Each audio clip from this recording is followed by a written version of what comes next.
Debbie Cole, Justin Henderson, Here. Dean Haddock, Here. Matthew Feitler. Here. Are there any corrections to the minutes dated? What day was that? 9/22/2025. We got three of them there. Yeah, there's three of them. 8/25. So 8/2025, September 8th, October 22nd, and September 22nd. Are there any changes to the minutes?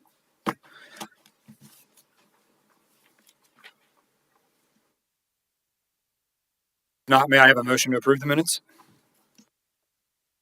Can staff just kind of clarify the 2018? Just give us a little reminder of why there's 2018 minutes on this agenda. Just for the record, if you don't mind. Yeah, through the chair. So the clerk's office has been going through a lot of their old records, reorganizing and looking for, any anomalies. And they found that these particular minutes from 2018, although were reviewed in a meeting, the actual copy was never signed. They were never officially adopted by the Planning Commission. So it's really just a scrivener's error. They're looking for the current body to vote and approve those minutes from 2018.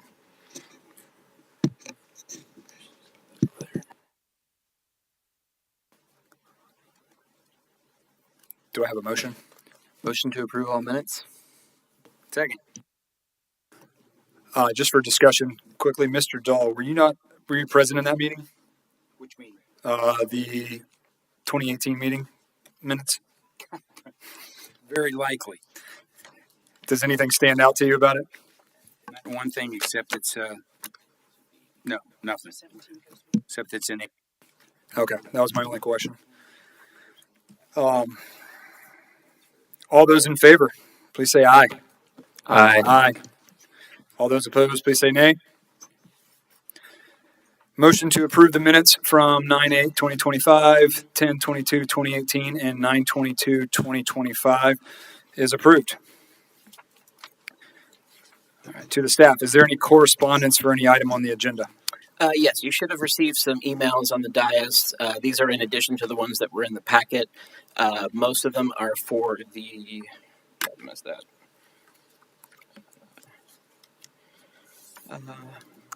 Sorry. Most of them are for PC 1725, and then the one on the top was for PC 1525.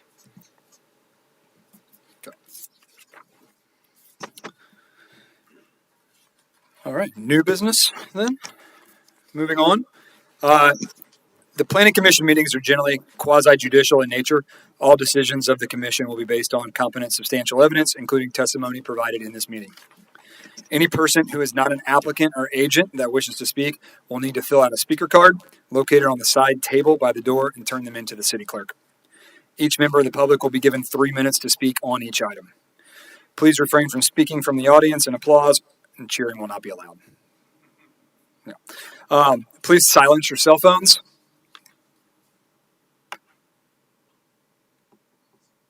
I'll wait. Okay, thank you. Vice Chair, or Acting Vice Chair, can you please read the application by title? PC 1525.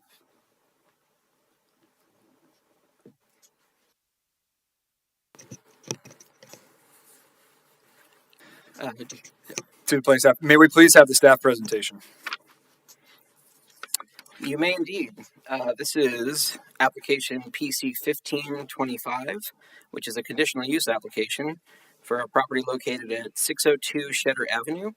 The conditional use is to allow for outdoor seating at an existing microbrewery with a tap room located in the commercial service zoning district pursuant to section 34619D6 of the Jacksonville Beach Land Development Code. The subject property is located in the commercial service CS zoning district.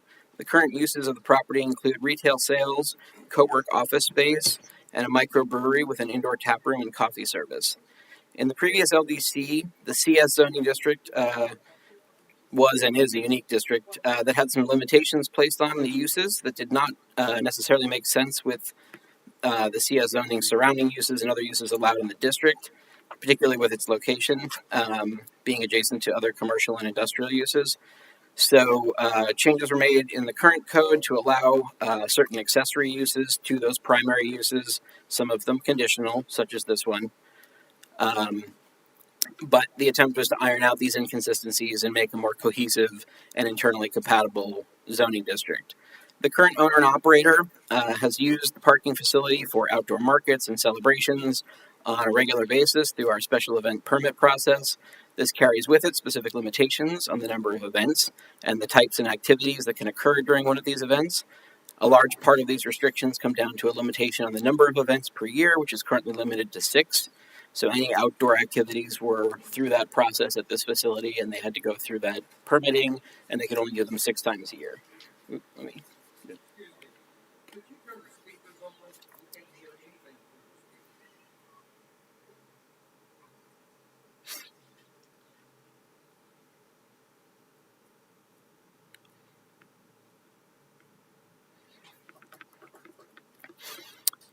All right. Is that better? Everyone good? Okay. The applicant is requesting to convert part of the outdoor parking service area into a dedicated outdoor seating area. The use of outdoor seating was not permitted at the time of the conditional use under the previous LDC, but was one that was added under the new code. Therefore, this is the first time they have applied to be able to use any outdoor seating. The surrounding properties are also located in the CS zoning district. This district allows for a number of intense uses that can include the generation of noise and other potential nuisances. If these uses were located in a less intense zoning district, they would conflict. Conflicts might arise, such as noise from adjacent uses, and approval would not be recommended.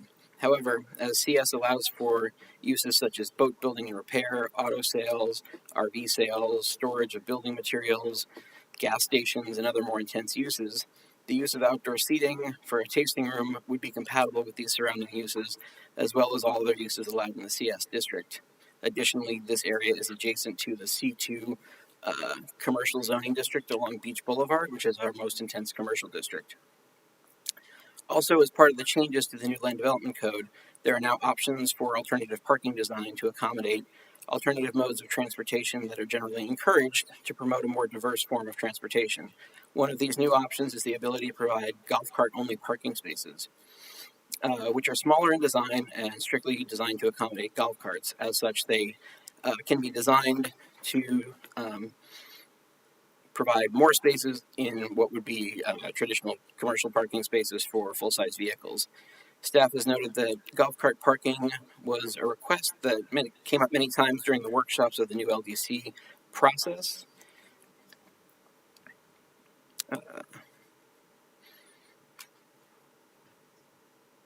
Given the number of golf carts that are used for transportation by beach residents. The applicant is proposing to enclose the area of the outside seating with the required fencing per section 37-727 for the sale of beer and wine in conjunction with their existing indoor tap room.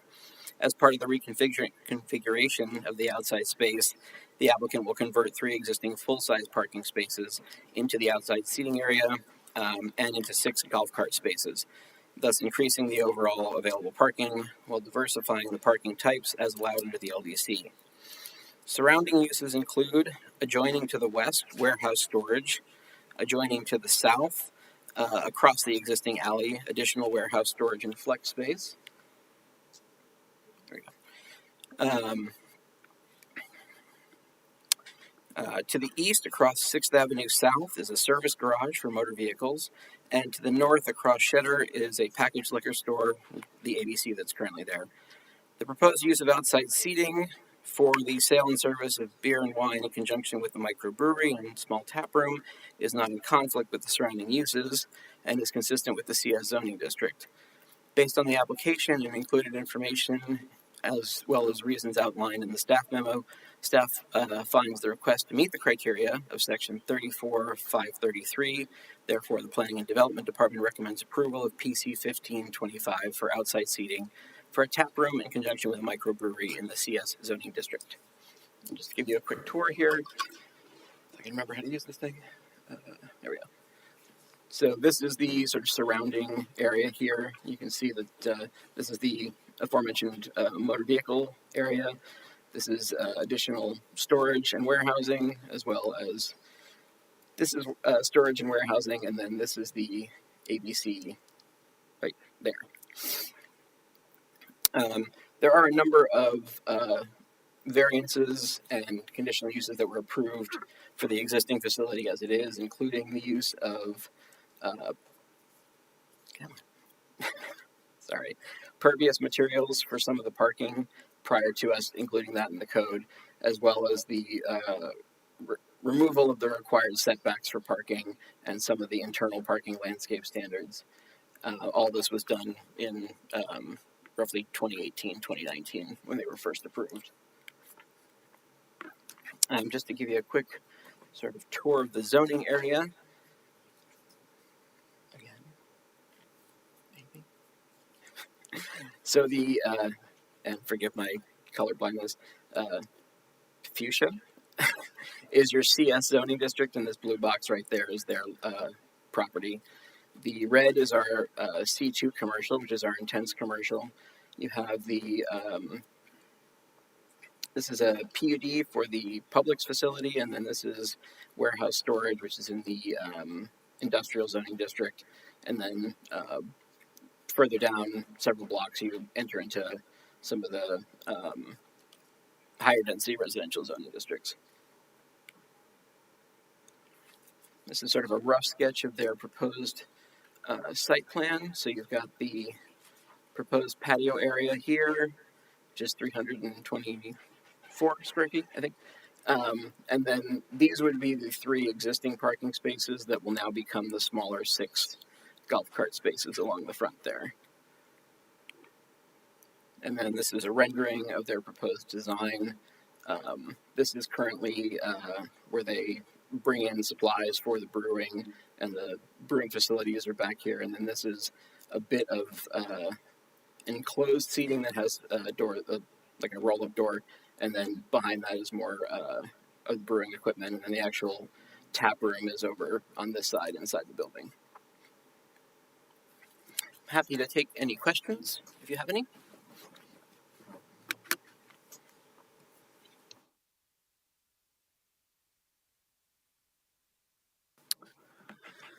Any questions for staff? Just when the original approval for the space went through this committee, did anybody raise any objections to this kind of adjustment? You mean back in 2019? Mm-hmm. I believe there was one email or letter that was in the original folder. I don't recall. I mean, I wasn't here at the time, so I was going by the records that were scanned into the system. But I'm fairly certain there was one, at least, objection at the time to the overall concept. Thanks. All right. As a reminder, each member of the public will be given 3 minutes to speak when we open the public hearing. Does any commission member have any ex parte communication to disclose? Disclose? No. Hearing none, would the applicant please come forward to be sworn in and give any presentation? You're going to tap the bottom of the microphone. Please raise your right hand and state your name and address. My name is Ty Wallace. Give my personal address or my business address? Whatever. 709 4th Avenue North, Jacksonville Beach resident. Do you swear or affirm that the testimony you're about to give in this matter is the truth, the whole truth, and nothing but the truth, so help you God? Yes. Thank you.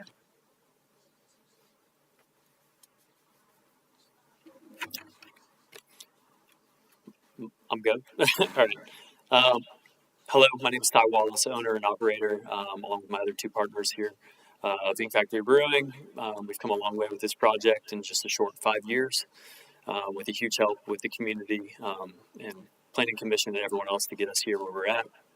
I'm here really for 2 reasons tonight. One, to readdress our commitment to our community, being a locally owned and operated business here in Jacksonville Beach, to promote a family-friendly environment. It's huge for breweries. I don't know if you've been to our establishment, but that's what we promote. I have 2 kids myself, lives 5 blocks away. So it's very important to me and to our core fundamentals. We've done this in various ways on site. As you mentioned, we've done 6. We get 6 a year, which is great, but it is limited. But we wrap this around fundraisers. We're going to Pink is Punk breast cancer awareness actually this weekend on site, which we raise funds for the Donna Foundation, and that's an annual foundation for us that we donate to. And again, this is our 5th year, so we're pretty honored and work hard. And small business is not easy, as you all know. And the second reason we're here is to ask for approval for this small outdoor patio. It's just a small extension outdoor for we have a burger truck, Hard Pressed Burgers. They make excellent hard pressed burgers. If you haven't been, come check it out. But also, it's a dog-friendly area patio, which we do not allow dogs in our current tap room. We're super small and limited, and it's just one thing that we constantly have to turn away patrons daily. So this is something that we're really we're hoping to get this approved tonight for that reason primarily. Other key things to note: the outdoor patio use has already been approved, as mentioned here by Christian. The latest LDC, which is we've been pushing really hard. This is great. It's bringing everything up to kind of a competitive level in the community. We have other breweries and just down the street, they all have patios. They all have kid friendly. They all have dog friendly. So it's just something that we're trying to, survive out there. So this really will help us get there and be competitive.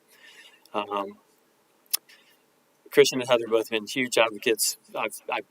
They probably think I'm annoying, but I really want to make sure we're covered on our parking variances and all those hard nuances that I know are very important, especially in Jacksonville Beach.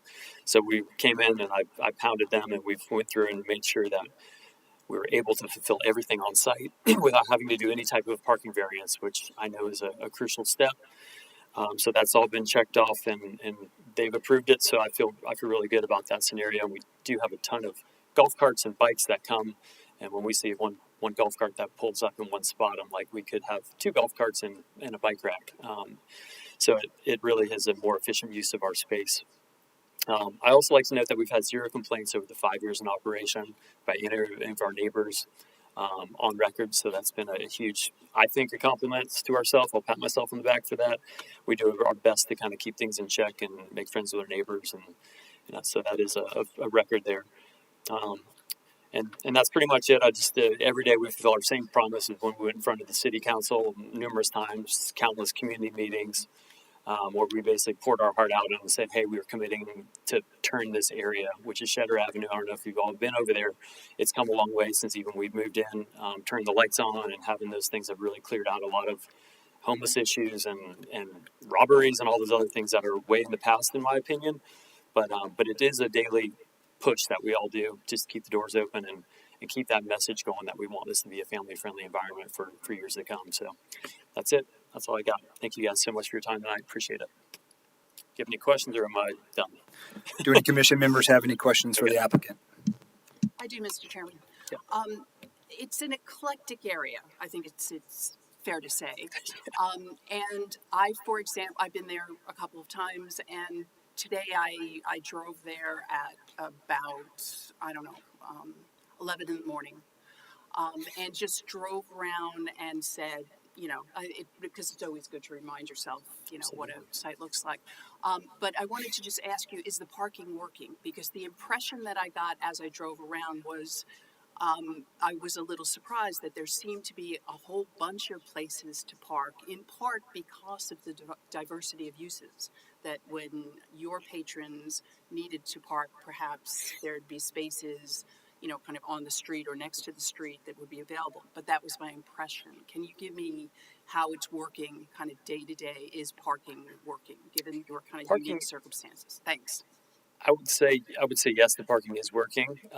We do have the special events where we actually open up the parking lot for the events. So those are kind of rare. We only have 6 on those where parking does go out to more of the easements, and bikes. People tend to just say, hey, I'll just bike or Uber over. We've seen a lot of that too during those 6 events. But on the daily, we have coworkers upstairs, so they're in and out for coffee. It's never really a big pinch. The coworker leaves around the same time our kind of happy hour starts. So that kind of ebb and flow kind of filters out, and then they fill back in. But I'd say our density seems to be just right for what we have on site. Luckily, we own the building and the parking lot, so it's kind of we're able to maximize that with help of reducing the setbacks and those things, that we're able to maximize that. But yeah, I'd love to have more parking, always. But for what we have, I think we're very fortunate because many businesses in Jacksonville Beach don't even have a parking lot. So I do think it's working as it is. Yes.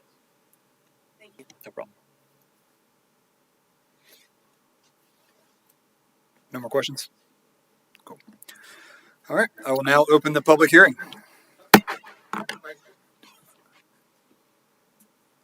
Not yet.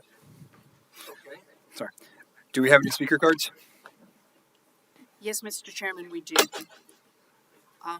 So the ones I'll mention first are the ones that wish to address us, and then there are some that have told us their position, and I will read those out. The first is Jennifer Peace. Come on down. It's Pico. Sorry. I'm sorry, did I mispronounce your name? It's okay. It's Peaco. I'm so It's sorry. my handwriting. It's okay. Jennifer Pico, 1507 Declaration Drive, Jacksonville Beach, Florida.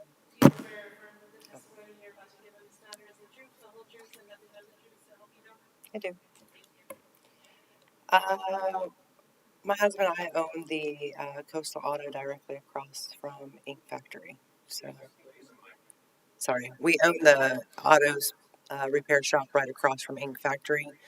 If you've seen all the auto cars on that picture, that was ours. Yep. So parking wise, I think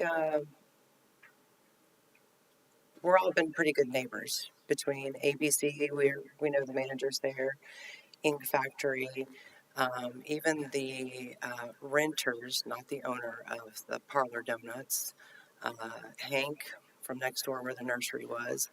We've all kind of worked together, and we've all tried to help out, watch with the homelessness that's been going on. Ink's been great about it. I think some outdoor area would be great. They do have a lot of kids there. It's very family friendly and dog friendly, but they can't go inside. But they've been great neighbors. I've never had a problem with them with parking. They've always given us a heads up for their events. We've given them a heads up, if we've had overflow or influx. ABC has been great. But I think an outdoor area for that area of town is great for a little industrial spot. Before they were there, we had a lot of homeless people, obviously leaving ABC and littering from their alcohol and what have you. And since they've been over there, we haven't had that problem whatsoever. So it's been nice and clean. They keep everything up. It's been a great relationship, and I think that if a little open area, I think if they can expand a little bit, it'd be great. Thank you. Okay. Terry Deloche. And ma'am, please forgive me for mispronouncing your name. How are you doing? Hi, Mr. Village. Can you please raise your right hand I and can state your do name and that. address? Yep.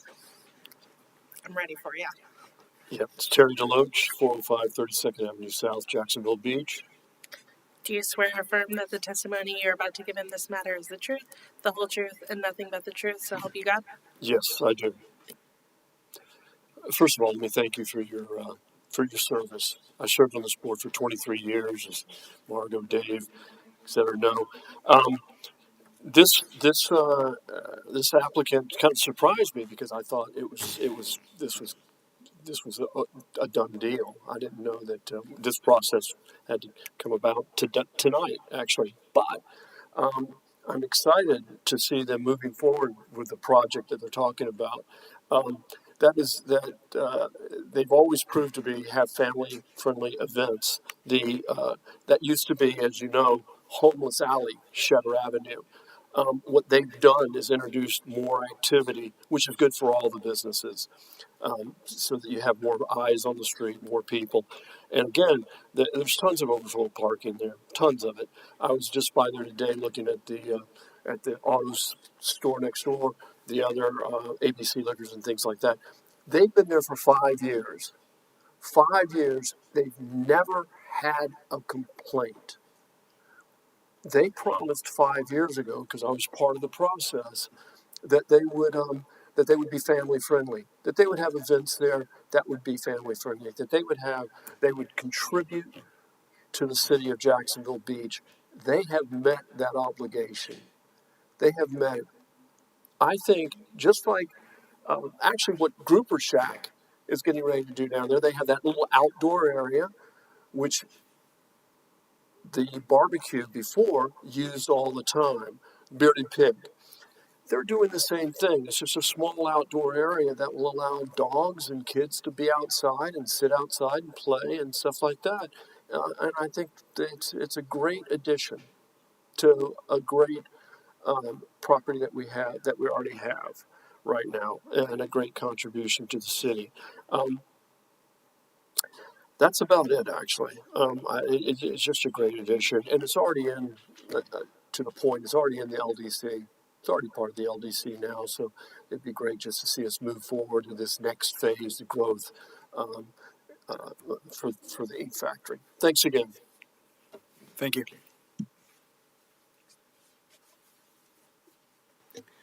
Joseph McConville is the next speaker I have, and Mr. McConville has checked both that he wishes to address us and does not wish to speak, and has highlighted does not wish. So I just wanted to clarify, is that correct, sir? Okay. But he did not check a box that says that he supports or opposes. Do you want to take the opportunity to tell us which it is, if I can do that? He's for it. Thank you, sir. Thank you very much. He's in a rush. He's filling out quickly. Understood. The next speaker card I have is from Aaron Meisenheimer. That's me. Forgive me if I got it wrong. Who also does not wish to speak but supports. Correct? Correct. Thank you. Next is from Michael Sasser, who does not wish to speak but supports. Mr. Sasser? Thank you, sir. Next is from John Quimby, who does not wish to speak but supports. Mr. Quimby here? Thank you, sir. Next is from Tracy Crowter. Did I really? Thank you. I got off to a slow start, but maybe I'll catch up.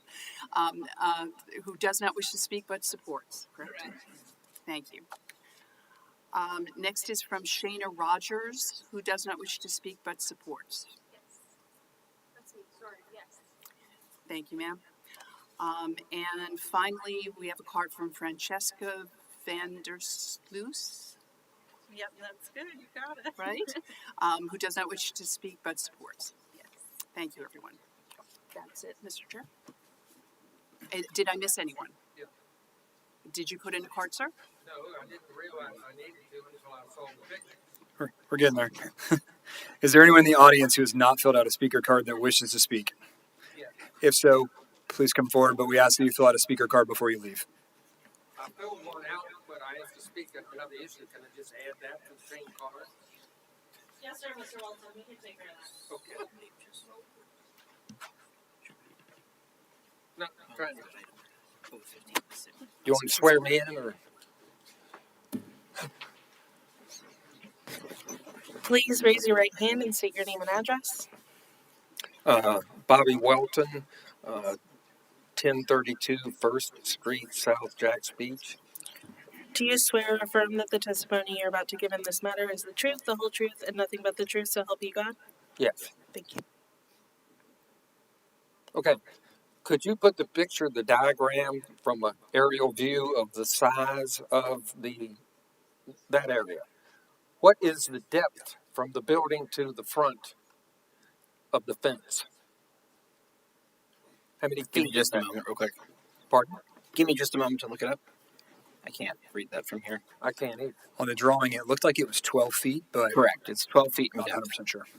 Well, 32 now would you feet in show the fence in the area from horizontal, looking in front of the building? 12 by 32 is 12 by 32. Well, that looks a lot deeper than 12 feet if it's 32 feet wide. That doesn't look right. And then there's only 1, 2, 3 parking spaces in front, not 6. And then 2 are taken by bicycle racks, and I think the other one is a handicap. So how can there be 6 parking spaces there? And then it looks like it's got a curb. Well, it's not a curb because it's not on the street. We could probably get the business owner up to speak on that. My guess, just by looking at that drawing, and guess, Christian, you probably help out. It doesn't look to be to scale on that drawing. It looks like it's just a rendering of what it possibly could look like, not necessarily what it actually is. This is probably Yeah, more the it doesn't accurate look like drawing. anything like it's gonna look. No, this is probably more the accurate drawing for approval, not the photo.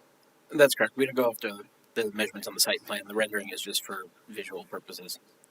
Okay, so the photo of the fence area level with the entryway is not really applicable.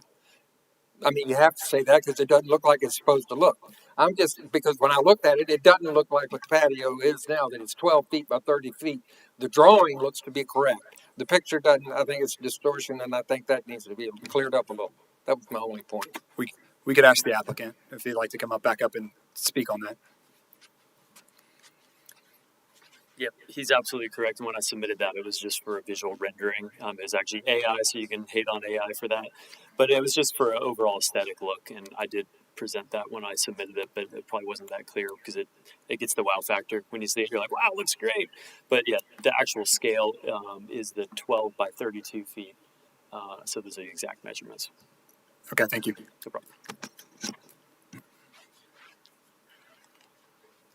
Mr. Chairman, I've just been given another card from Nigel Green, Mr. Green, whose support does not wish to speak, but is indicating support.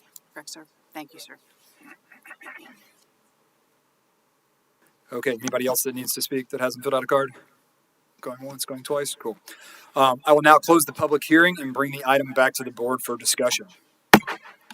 Is there a motion? Motion to approve. Second. Is there any further discussion?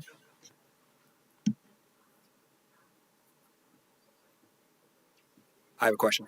So on the parking spaces, it looks like we're just getting rid of 3 standard parking spots and going to 6 golf cart spots.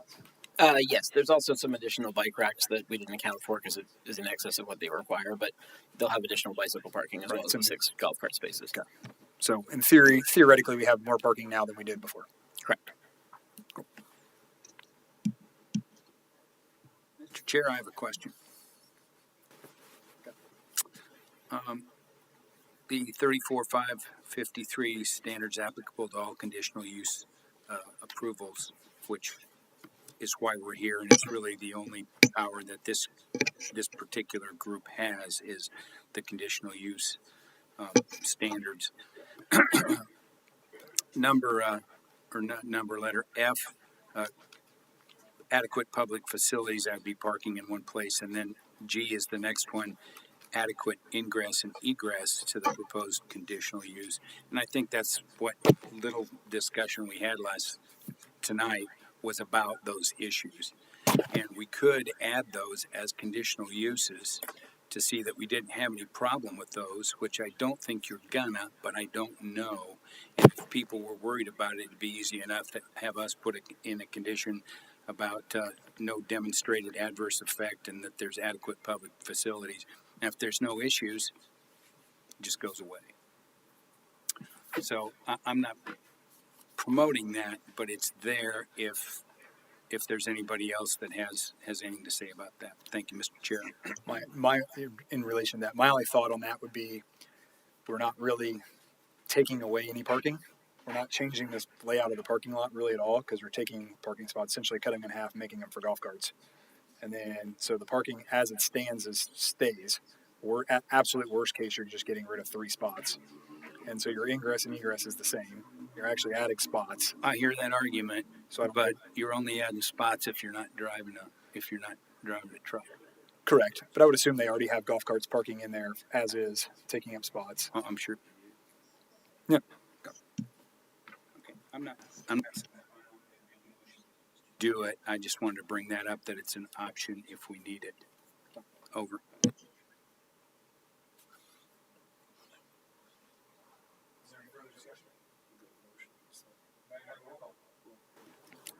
David Dahl, Yes. Margot Murray, Yes. Dean Haddock, Yep. Yes. Matthew Filer, Yes. Justin Henderson. Yes.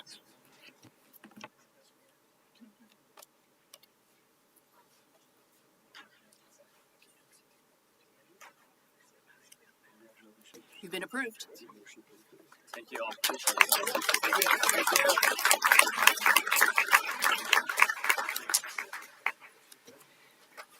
May we have the presentation on PC 1625?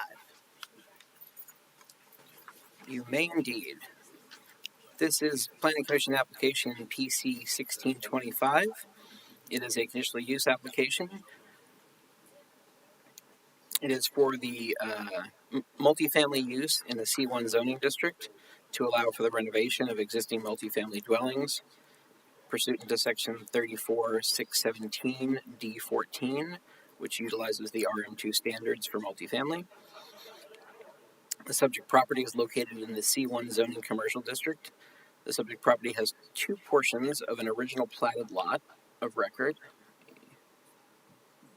Find it better. There we go. This is me, right, Christian? No, No. Okay. you're one of several, honestly, in the same category. Take me. Yeah, you're towards the end. I'm sorry. The property is located at 214 and 218 7th Avenue South. Currently, there are two structures. The primary structure being a historic two-family dwelling, and then the secondary structure is a former garage that was converted into a dwelling many years ago. We had to go back through historic maps to even figure out if it was a garage or not. So currently, it's a non-conforming use because the property was split into two pieces, thus rendering it a single-family use, which you can see here. This is the former garage. That is basically this blank space on this survey, and then this is the forward piece here that has the two-family dwelling. They've since been combined under one ownership.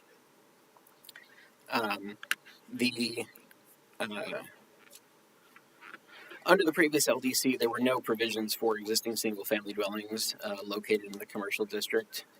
We have since put in some exemptions for historically built single-family, but unfortunately, as I said, this was originally a garage, so it didn't receive any of those protections. So the goal here was to combine the two properties and then get conditional approval for multifamily.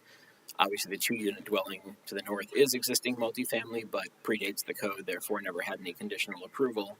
And then combining the two allows that third unit, which is in existence but in desperate need of repair, to be renovated. As I said, the current owner of the northern portion of the lot acquired the southern portion, which was the former garage, and now wishes to add it to his property to bring the structure up to code and turn it into a legal dwelling unit. The northern structure has existed as a historic duplex with existing nonconformities of its own related to setbacks and parking, as noted earlier. There's a companion variance scheduled for hearing with the Board of Adjustment that would address parking issues and setbacks as well. Overall, the housing stock is both consistent with the intent, overall the preservation of the neighborhood character and the continued reuse of the existing housing stock is both consistent with the intent and strategies of the 2050 Comprehensive Plan, which prioritizes the preservation of neighborhoods through a number of different approaches. The overreaching goal is the continued use of existing residential structures, which were built at a consistent scale and massing as the rest of the surrounding neighborhood, rather than encourage the teardown and rebuild of housing with larger, less compatible structures. Surrounding uses include, to the west, a single-family home, which is under the same ownership as these properties. To the east, a multifamily property with a similar multi-building design. To the south, across the alley, several multifamily properties of a similar age, comprising several independent structures similar to the subject property. And to the north, several townhome structures and a small commercial center along 3rd Street South. Okay.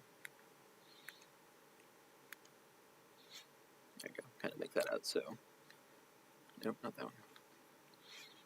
3rd would be over here, and then current property additional property owned by the applicant, and then, like I said, similar structures with multiple buildings in the multifamily design.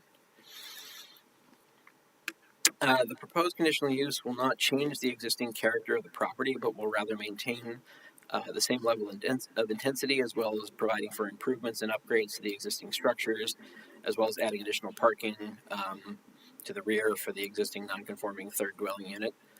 Based on the application and the information, as well as the reasons outlined in the staff memo, staff finds that the request meets the criteria found in section 34553.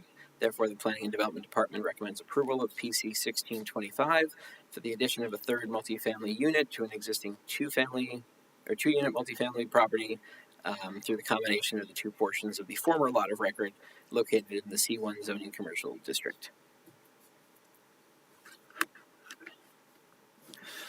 As a reminder, each member of the public will be given 3 minutes to speak when we open the public hearing.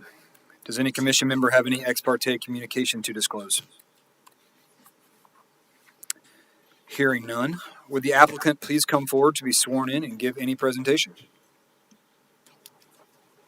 Please raise your right hand and state your name and address. Matthew McCord, 11455 Saints Road, Jacksonville. Do you swear or affirm that the testimony you're about to give in this matter is the truth, the whole truth, and nothing but the truth, so help you God? Yes, ma'am. Thank you. Good evening. Thank you for that, Christian. And ultimately, there's not a whole lot to add to that. It's pretty straightforward on the scope. Ultimately, we are the contractor representing Dr. Hero, and although we went back and we've been going over this for months on this one, really doing the diligence on it. And although it was represented as a garage, that was all the way back into the 40s and 50s, is what we can tell. When Dr. Nero purchased this, it was a Army veteran who owned it as a single-family home. He'd been in it for many years, 20-some-odd years. And ultimately what we're doing is renovating it and bringing it up to a standard of living so that it can not only, not be an eyesore to the rest of the neighbors around there, but also be a affordable, good living unit for somebody in the area. Thank you. Yes, sir. Do any commission members have any questions for the applicant?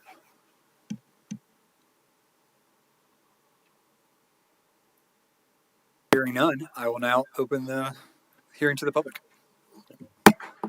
Do we have any speaker cards? We do not, sir. Is there anyone in the audience who has not filled out a speaker card that wishes to speak? I will now close the public hearing and bring the item back to the board for discussion. Is there a motion? Motion to approve. Second. Is there any further discussion?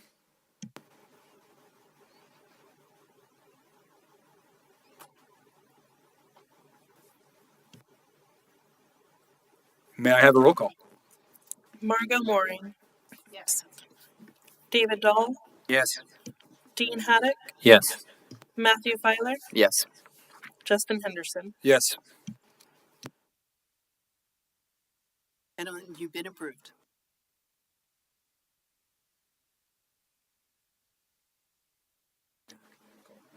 May we hear PC 1725, please?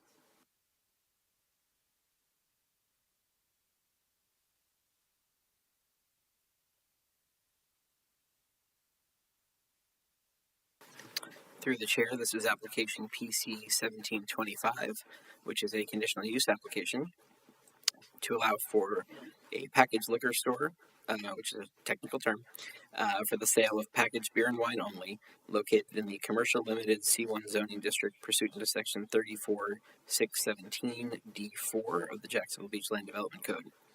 The subject property is located in the C1 commercial zoning district.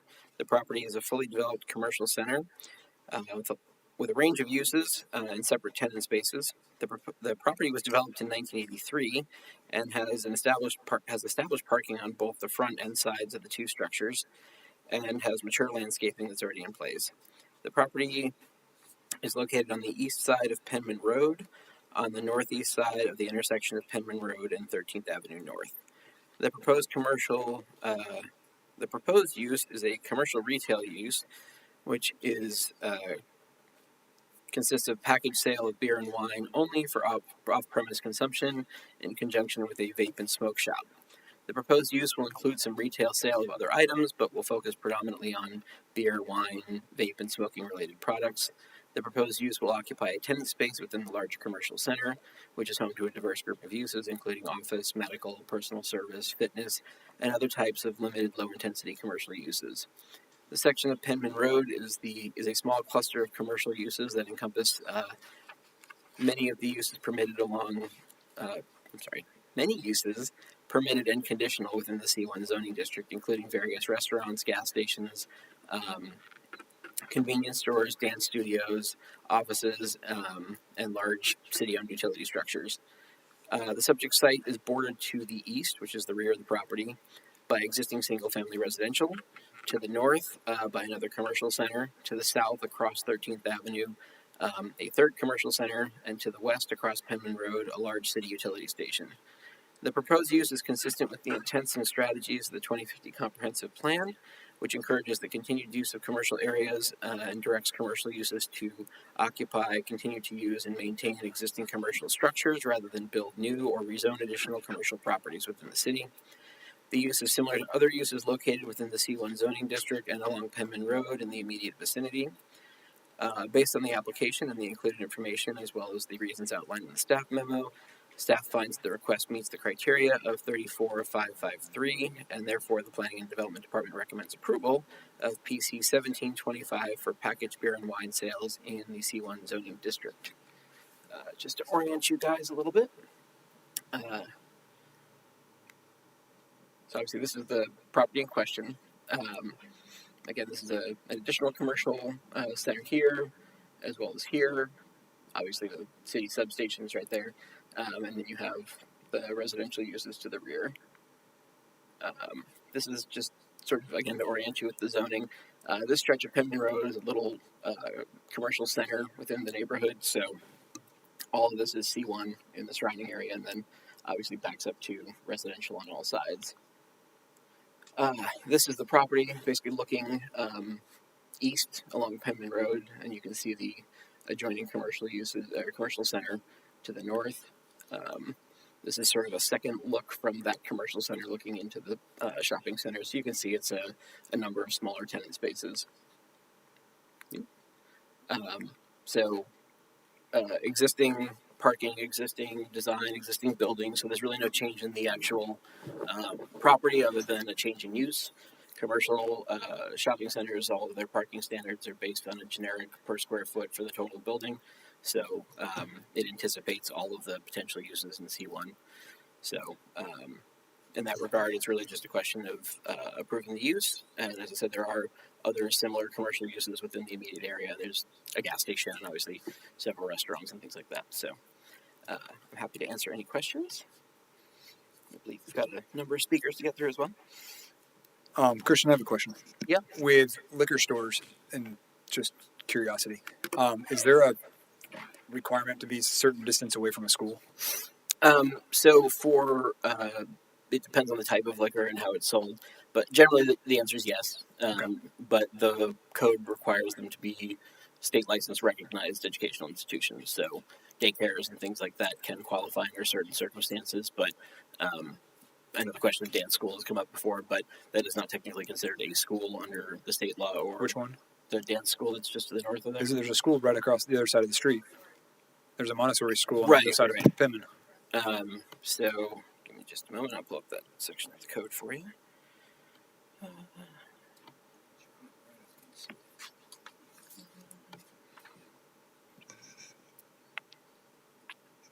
It's right next door to Strings, I believe. Okay, so basically, if it's consumption on premise, it's required to be 500 feet from a school. If it's package sales, there's no distance separation requirement. Okay. Just curious. In reading through the correspondence, it was brought up that there, in the adjacent parking lot next to Penman Diner, there's another similar business there. Is that correct? I believe so, yeah. Okay, thanks. All right. As a reminder, each member of the public will be given 3 minutes to speak when we open the public hearing. Does any commission member have any ex parte communication to disclose? Hearing none, would the applicant please come forward to be sworn in and give any presentation? I'm going to have you touch the red button on the microphone. Please raise your right hand and state your name and address. Zach Miller, 3203 Old Barn Court. Do you swear or affirm that the testimony you are about to give in this matter is the truth, the whole truth, and nothing but the truth, so help you God? I do, ma'am. Thank you. Good evening, everybody. As I mentioned, I'm the attorney for the applicant. Just to clarify, and so I can put on the record again, that distance limitation only applies to on-premises consumption. The Jacksonville Beach Land Development Code is a little bit interesting compared to other local land development codes when it comes to alcohol. Conditional uses for alcohol, it just says alcoholic uses. It just says package stores. It doesn't differentiate between beer, wine, and liquor, which most land development codes do. So just to clarify, in this case, we're not looking for a full package store and liquor. It's just beer and wine for off-premises consumption, not on-premises consumption. As was mentioned earlier by Commissioner Dahl, the primary reason we're here tonight is 34-553. You heard your staff give a staff report that constitutes, as a matter of law, competent substantial evidence as the criteria in 34-553. But here's some other points. The subsection A deals with, is it consistent with the comprehensive plan? Conditional uses are different from rezonings, is that anything that's listed as a conditional use, unless there's a specific element of the comprehensive plan, it is presumed to be consistent because it is a conditional use within that zoning code, within that subsection. So commercial limited C1, it's also in the commercial limited land use. But as Christian mentioned, you have comprehensive plan policies that try to direct new commercial uses or changing commercial uses to existing areas designated. So you're not going to green space, you're not building new buildings, you're not converting residential. Those in strategies Flume 1.33 and 1.214. Next criteria is the conditional use compatible with the existing permissible uses in the vicinity. There are, as you heard from Christian, there's numerous commercial use in this area. While the area does not have an abundance of alcohol, there is the Circle K, which when I was growing up was a Kangaroo. It's approximately 840 feet from this location to the north. It has beer and wine. And then there's a beer and wine store about 450 feet south in a different shopping center. Best I can tell, that's been there since about 2018.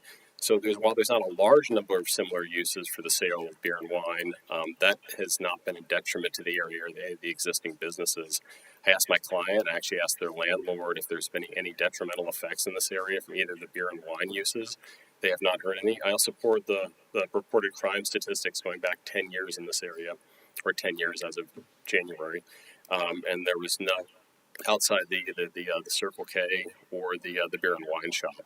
So his background before I did this, I was actually a prosecutor, probably prosecuted about 250 DUIs. I don't think I ever had a DUI that came from just a package store selling only beer and wine, usually restaurants or bars. The design of the proposed use minimizes adverse effects, including visual impact. The existing building is not changing. It's buffered from the residence to the east by actually platted, looks like gravel driveway. It's about 20 feet wide and then a fence. So there's a pretty significant barrier between us and the residential to the east. To the west, if you've driven by this area, you know there's a very large Beaches Energy substation and a very large stucco wall. So on both sides of us, we're buffered from any of the residential areas, and then the north and south is just other commercial uses. The proposed conditional use will not have an adverse effect on the permitted uses of the zoning district. A little interesting, I think it's very similar to criteria B, but stated again, there's 2 beer and wine sale establishments in the area. I don't think it's overwhelmed the area. Traffic does become a factor of this criteria. I went ahead and pulled the 8th edition of the IET Trip Generation Manual. This facility is 2 units. It's actually on the area kind of sticks out closest to Penman. It's about 1,500 to 1,800 square feet. The total PM peak hour trip generation for this will be 6 trips. So it's a very low intense use.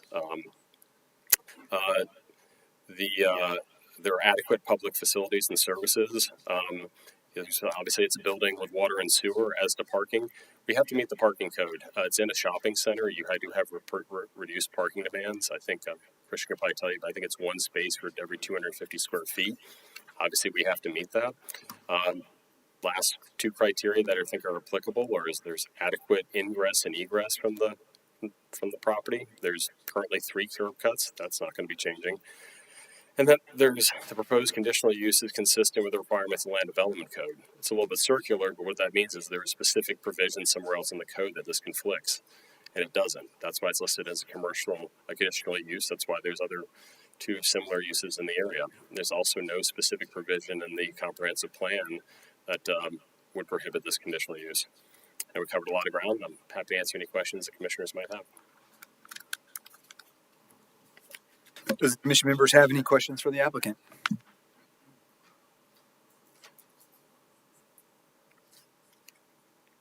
Thank you. Thank you. Hearing none, I will now open the public hearing. Do we have any speaker cards?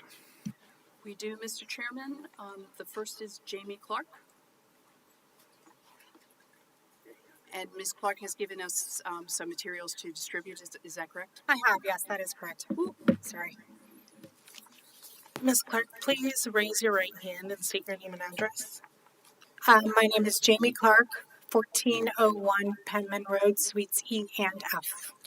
Do you swear or affirm that the testimony you're about to give in this matter is the truth? I do. The whole truth and nothing but the truth, so help you God? Sorry, I do.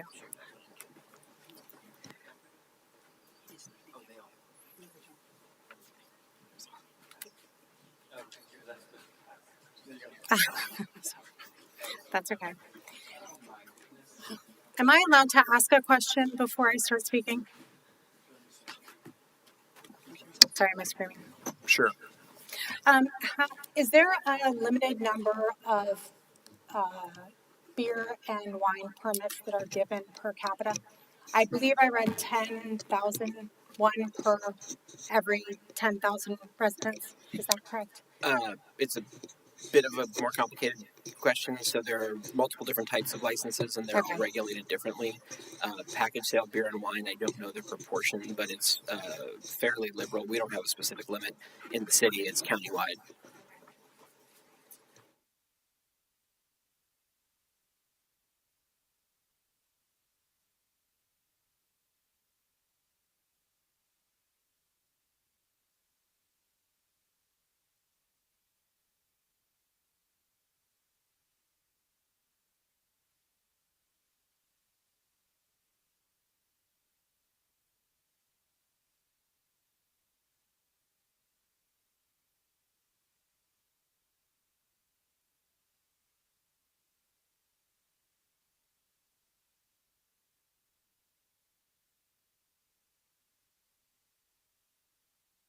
A nail salon.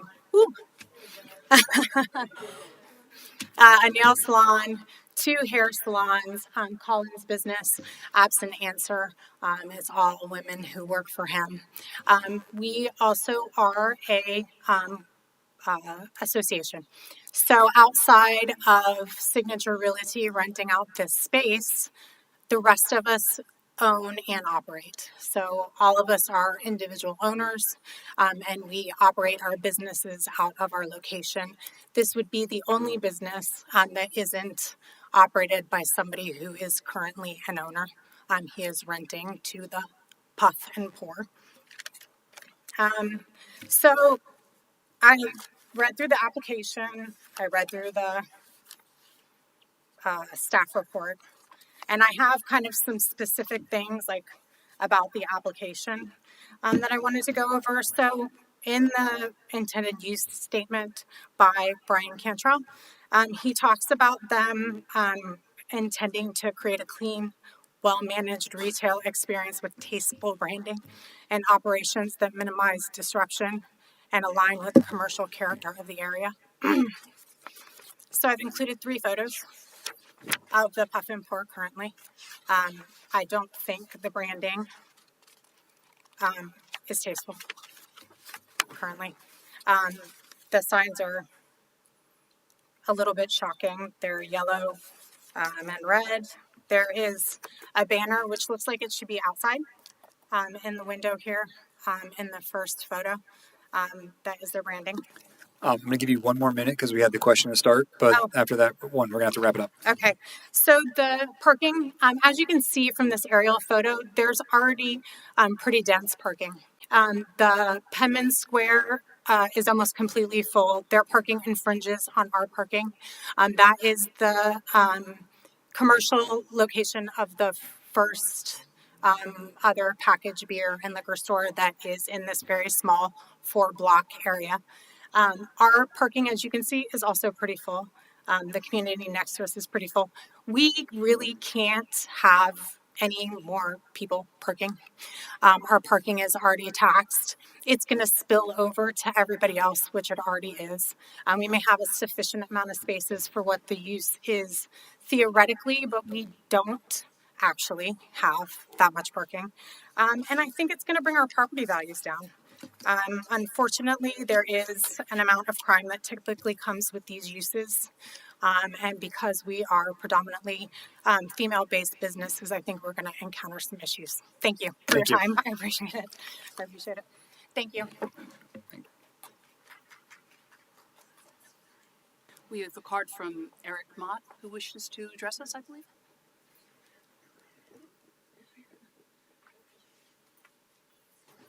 Please raise your right hand and state your name and address. Eric Mott, 1135 Beach Boulevard, Jacksonville Beach, Florida. Do you swear or affirm that the testimony you are about to give in this matter is the truth, the whole truth, and nothing but the truth, so help you God? I do. Thank you. Hi, I am Eric Mott. I'm the owner of Shining Stars ABA. I'm the only autism clinic in Jacksonville Beach. I'm also a retired Jacksonville Sheriff's Office lieutenant. And I have a really big issue with this kind of business going in this area where there's other businesses operate. There's a business which is 99% female athletic. It's a pole dance studio.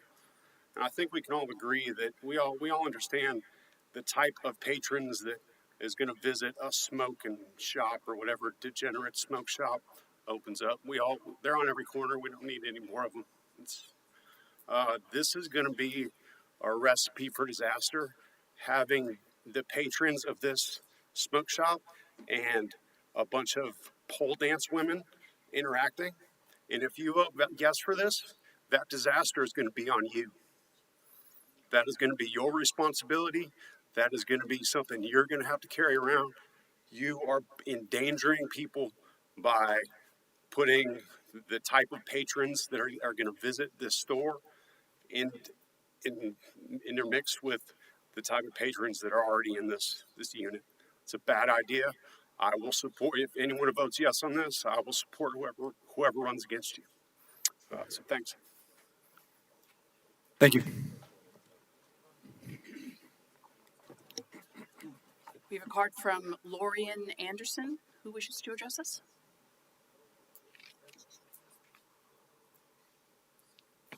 Please raise your right hand and state your name and address. Lorian Anderson, 1401 Penman Road, Suite E and F, Jacksonville Beach. Do you swear or affirm that the testimony you're about to give in this matter is the truth, the whole truth, and nothing but the truth, so help you God? I do. Thank you. Okay, so I am the co-owner of Outfit Jacks. We are a dance studio in the condominium in question. And I strongly oppose a liquor store and smoke shop, puff and pour, I think is what they call it, moving into our location. I have several reasons, but my primary concern is safety. The presence of this shop will make our complex be and appear less safe and desirable. So that is going to have an immediate impact not only on our property values, but as a business owner, if I have women who see us in a complex that doesn't seem safe, they're not going to want to come to a class at 7 or 8 o'clock in the evening. We have several classes in the evening hours and on the weekends. And I would say if I'm someone who's looking to do fitness, I'm going to go somewhere where I feel safe as a woman walking back to my car. We already have some issues with some vagrancy in the back of our complex that we are dealing with. We're afraid that this is going to have a very negative effect. We have 2 benches outside of our studio where people can sit. They are the only benches in the community. I don't want to have to come out and be the one, you know, at 5'2", being like, hey, you can't sit here and smoke whatever vape thing you just got from that store. It's uncomfortable. The people who are renting this space have not come and talked to anybody. We are a small HOA. We are a condo complex, and we work as a community. We work together to support each other. We have 3 different businesses represented right here. We are all working together, and these people haven't talked to us. They haven't come and asked what we think about it. They installed spotlights and cameras to the exterior of our condo complex with 0 input from the board, 0 permission from the board, and anything that we do to the outside of the complex needs to be approved. So I feel like they are going to work apart from us, not with us as business owners. And my concern is that when we have issues with safety, that they're not going to take it seriously and they're not going to respond. So again, as Jamie said, most of the people in this complex are women. I'm often in the studio until 9:30 at night. I never feel unsafe walking into the parking lot right now. My concern is that myself, my business partner, and other people, we are going to feel unsafe, and not just feel it, but we are going to be unsafe. So I would ask you to please not approve this conditional use. Thank you. Thank you.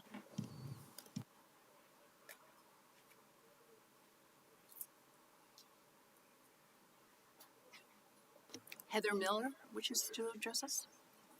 Thank you. Ms. Miller, please raise your right hand and state your name and address. Heather Miller, 2259 2nd Street South. Do you swear or affirm that the testimony you're about to give in this matter is the truth, the whole truth, and nothing but the truth, so help you God? Yes, I do. Thank you. Good evening, guys. I am a property owner, business owner, and also a member of the HOA for our business community. And I'm here tonight to respectfully oppose the proposed business seeking to open in our neighborhood strip center. This type of business does not align with the existing character or intent of the shopping center. Our plaza serves a predominantly female and family-oriented clientele.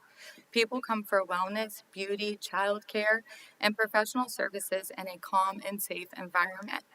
Introducing a smoke shop that sells alcohol would completely change that dynamic. It would bring increased loitering, late-night activity, and heavy traffic, creating parking congestion that would make it harder for existing customers to access current businesses. Beyond that, the presence of an alcohol and vape retailer in a family-centered plaza would likely decrease surrounding property values and make it more difficult to attract and retain quality tenants in the future. This impacts not only the businesses, but the entire community's economic stability. As a property owner who works in the plaza Monday through Friday, I'm deeply concerned how this will affect both safety and the integrity of our neighborhood. The women and families who support these businesses do so because they feel comfortable and protected here. That trust is vital to our success. We're not opposed to responsible growth, but this proposal was not presented transparently and does not fit the community's needs or zoning intent. For those reasons, I respectfully ask the Commission to deny this permit to help preserve the safety, comfort, property values, and family-friendly integrity of our neighborhood. Thank you for your time and consideration. Thank you. You're welcome. We have a card from Colin Mead, who wishes to address us. Thank you, sir. Please raise your right hand and state your name and address. My address is 1301 Penman Road, Suite D, Jacksonville Beach, Florida. Your name? My name is Colin Mead. Okay. Do you swear or affirm that the testimony you're about to give in this matter is the truth, the whole truth, and nothing but the truth, so help you God? I do. Thank you. Thank you very much for giving me the time to talk about this. I run a business called Absent Answer. We're a small call center, been in business about 40 years. We've been located at 1301 Penman for about since 2008. By the way, we're currently your answering service. I currently have a total of 13 employees who work for 8 of them work remotely. 5 of them actually work in the office at 1301 Penman. They're all women. One of them has been with me 20 years. I depend on her tremendously. She is very concerned that walking out of the office to the back at 9 or 10 o'clock at night, which this tenant is intending to be open 9 to 10, and his 12 o'clock has been mentioned. So it's going to attract a lot of traffic at those hours of night that we're not looking for. She's worried, and she's worried about her agents. I'm worried about the agents. Additionally, if you look at the pictures that we took and showed, this is puff and pour. Those are adjectives, which means that, in my opinion, they're going to be puffing and pouring on the premises. I may be wrong, but they're adjectives. Additionally, if you look in the picture, you'll see where it says smoke. That's a banner that's meant to be shoved in the dirt and be outside. So that's going to create more noise around the parking lot. The parking lot is very difficult. We already have a parking problem. We already have people coming from the south side coming and parking in our parking lot so they can go to the diner next door or one of the businesses next door. If we have even 5 or 6 more cars, it's going to be a problem. We're going to have people turning away customers. I don't have a lot of traffic, but my other fellow property owners do. Finally, it's going to change the appearance of the complex. They're already putting in cameras. They're already putting in extra lights. So that's the concern. I'm asking that I strongly oppose this and agree with my colleagues 100% and ask that you vote this down. Thank you very much. Thank you.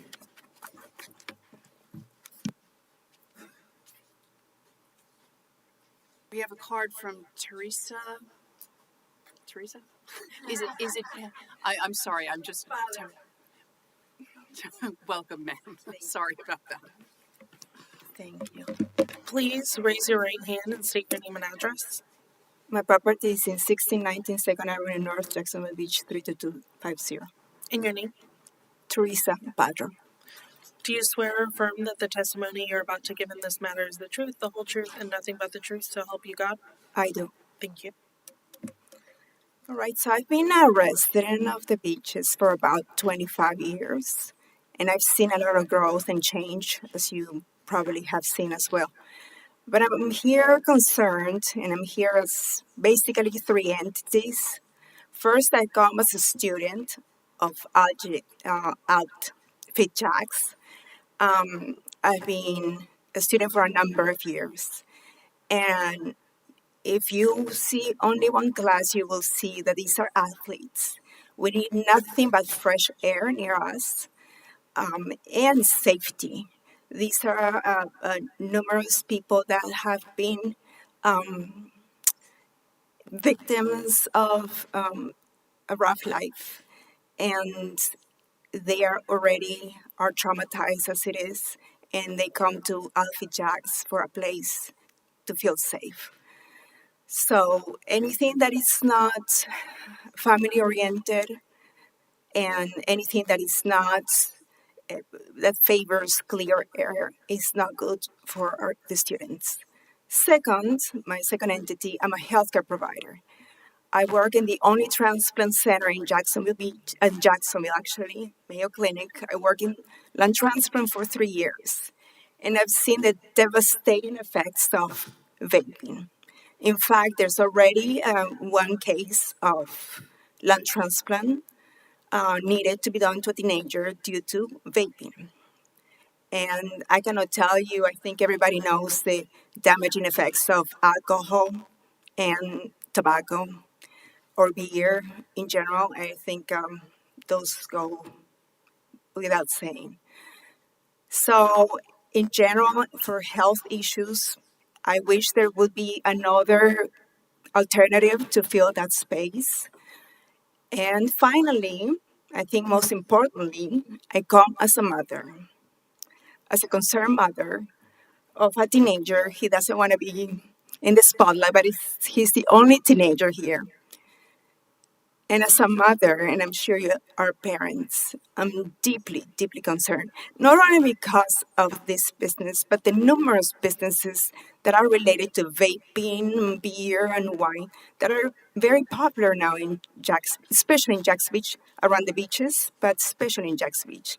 So I urge you not only to oppose this, but to look for different alternatives for our youth, to keep them engaged, healthy, and to avoid having these types of places that are very damaging in many ways. Thank you.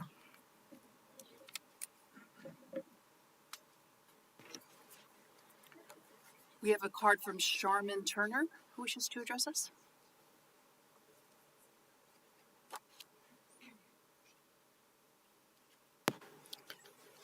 Thank you. Please raise your right hand and state your name and address. Charmin Turner, 12517 Beach Boulevard, Jacksonville. Do you swear or affirm that the testimony you are about to give in this matter is the truth, the whole truth, and nothing but the truth, so help you God? Yes. Thank you. Thank you. I am a patron of Alt-Fit Jacksonville. I no longer live in Jacksonville Beach. I was the neighbor of the crazy fence lady for a number of years, and I am very familiar with Jacksonville Beach. But I am a sexual assault survivor. I was assaulted here in Jacksonville Beach, and the police didn't help me, which is a common story for many sexual assault survivors. And when the police, a therapist, and the urogynecologist down the road told me that I wasn't worth fixing because it was just a matter of time until I was raped again, especially in this community, the ladies at Alt-Fit assured me that that was a lie. And when I wanted to lay down and die, they taught me to hold on and climb.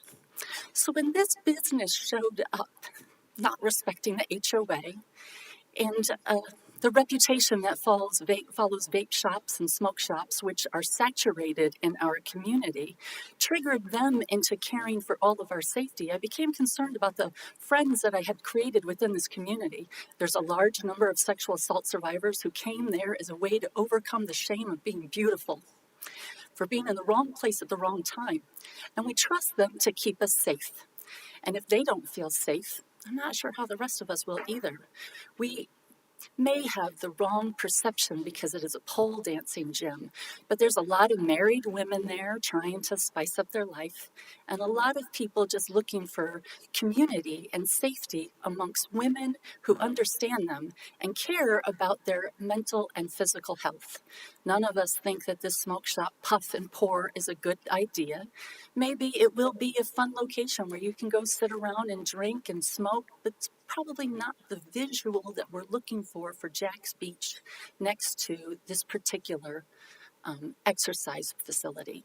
And I certainly hope you will think about the visual representation of what everybody driving down Penman will see and think of this little shopping center with minimal parking, where the businesses to the left of us will call the police if anybody parks there and has their vehicle towed. It is already very difficult with the hair salons, nail salons, the answering service, and the dance studio, which runs different classes every hour throughout the day, to find parking there. And you're going to make it even more difficult, not just for the people who are already doing business there and paying taxes there, but it will be very difficult and not the visual representation I think you're really looking for Jacksonville Beach. Thank you. Thank you.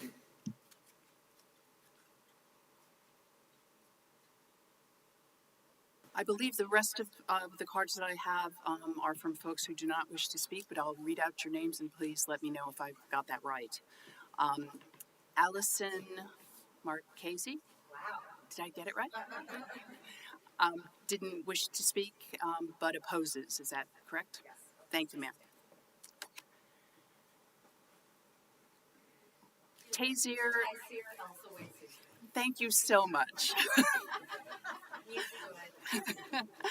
Again, does not wish to speak, but opposes the item, correct? Thank you very much. Salvador Padro does not wish to speak, but is in opposition. Correct? Thank you. Stephen Cueja. Oh, I'm so sorry.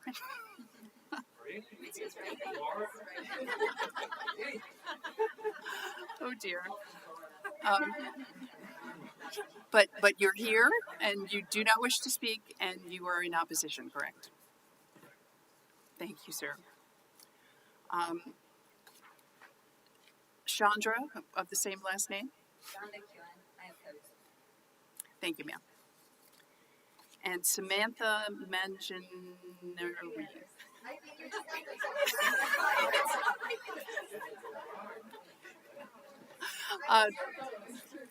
Do not wish to speak and is opposed. Thank you very much. And my apologies, everyone. I'm just not very good at pronunciation. That's it, Mr. Chairman. Thank you. Is there anyone in the audience who has not filled out a speaker card that wishes to speak? If so, please fill out a speaker card before you leave. Hearing no one, I will now close the public hearing and bring the item back to the board for discussion. Is there a motion? I have a question for the planning department, if I may. Christian, we've heard much about the smoke and vape aspects. Do we have any control as the city of Jacksonville Beach over that aspect? I mean, in so much that it's a retail use, so it's allowed as a permitted use in C1. So, as an example, if you chose to deny this application, they could still open a smoke shop without any other approvals. The beer and wine is the only thing that's being regulated by this approval. Appreciate that clarification. I can make one more quick clarification. This is a 2 PCS license, so they cannot serve and consume alcohol on premise. It's strictly for package sales outside. Christian, did I hear you correctly? Did you say that they would be able to open a smoke shop, they were just not serving alcohol? Correct, yeah. So a smoke shop is just considered a retail sale, and like any retail sale, it can go into a commercial establishment as a permitted use. The alcohol sales are regulated through the conditional use process, so should that application be denied, it could still be a smoke shop without any other approvals from the commission or even really the planning department. It's just an allowed use. And that goes beyond the authority of the Land Development Code. Is that correct? Well, it's regulated by the Land Development Code, but it's permitted, which means it's a use that's allowed to be there without any additional approvals. They would have to go through the, local business tax process and those kind of things, but they can, if they do all the proper things through the state and licensing, they can open a retail establishment, whether they're selling toys or smoke. It doesn't matter to the zoning code. There are obviously state licenses associated with the sale of tobacco, but those are regulated through the state. We don't get involved on that side of it. Thank you. Mr. Chairman, there's something I'd like to share with my fellow commissioners. I live on Coral. Could you speak in the microphone? We cannot hear you. Sorry. Oh, any of you, y'all don't speak into the microphone. Really, we're out here. Excuse us. Excuse us. I did want to let everyone know that I live on Coral Way, so I'm quite local. And I just anecdotally wanted to share that I purchased my house in 1999 because I could afford it, and it was a great house. But the other reason that I purchased it was because of the proximity, the walking distance proximity from my house to this kind of mixed use area. And especially back in 1999, that was a little bit difficult to find in Jacksonville Beach, someplace where you could walk to the store. And over time, the mix of uses has changed. Terry's Country Store was there. I miss it every day. But I just wanted to kind of share that, number one, I have a sort of very local interest, and I wanted everyone to be aware of that. But also, I do personally feel that there is an importance to these mixed-use centers that are accessible within our neighborhoods. And just personally, this one is very important to me. So thank you. Do you mean to say that you oppose the? Over. No. Through the chair, we don't actually have a motion on the floor. So Yeah. Is there a motion? Apologies, I was trying to understand the sentiment. I motion to Go ahead. Deny. Second.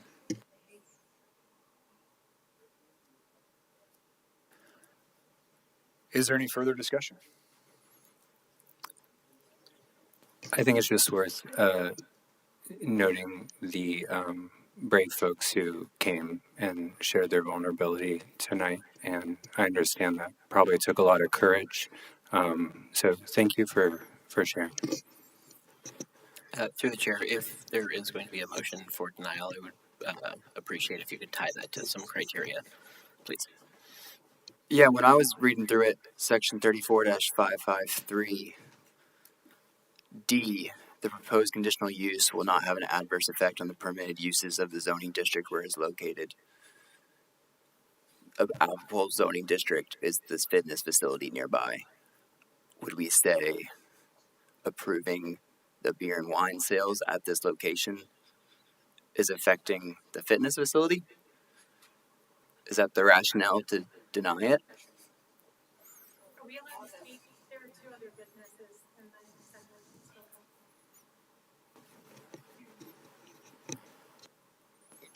That makes sense to me. I think also in alignment with our comprehensive plan and on the notion of safety is very hard to ignore in this particular circumstance.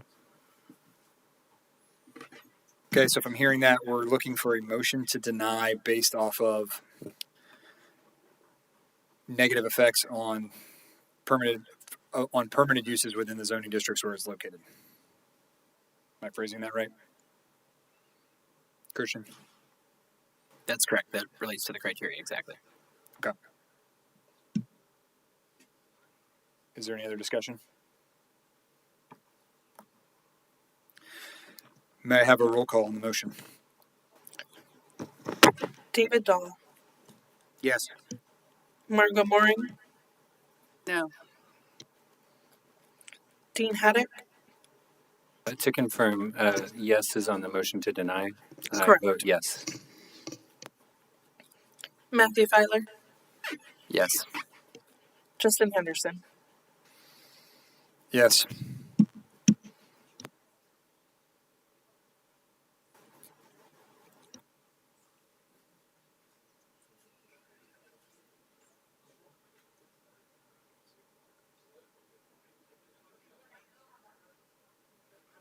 So motion is denied. Okay. Next order of business.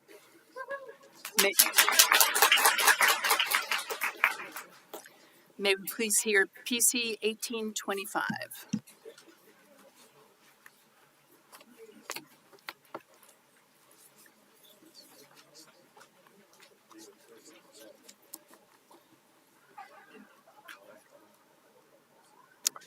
Through the chair, this is application PC 1825. It is a conditional use application to allow multifamily in the C1 zoning district, specifically for the construction of a 3-unit townhome project pursuant to section 34-617 D14 using the RM1 standards. The subject property is located in the commercial limited C1 zoning district. The property is situated on the southwest corner of the intersection of 2nd Street South and 11th Avenue South. The property is currently occupied by a 4-unit multifamily structure that was built in 1946.